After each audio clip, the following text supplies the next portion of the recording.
and I understand that there's a big movement right now to try to repeal and replace the Affordable Care Act. Do you personally consider healthcare as a privilege or a right? I think it's probably more of a privilege. Do you consider food a right? Do you consider clothing a right? Do you consider shelter a right? What we have as rights is life, liberty, and the pursuit of happiness. Past that point, we have the right to freedom. Past that point, everything else is a limited resource that we have to use our opportunities given to us so that we can afford those things. So the minute and this was actually Senator Rand Paul talked about this on the floor of the Senate. He's a doctor. He said the minute you consider health care a right, well, who's going to satisfy that right?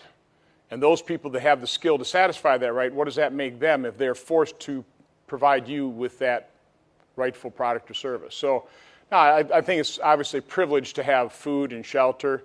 And what we need to do as public officials is try and have our economy healthy so that we have as much prosperity as possible so that we can actually increase the resources available for as high a quality and as highly accessible healthcare as we possibly can.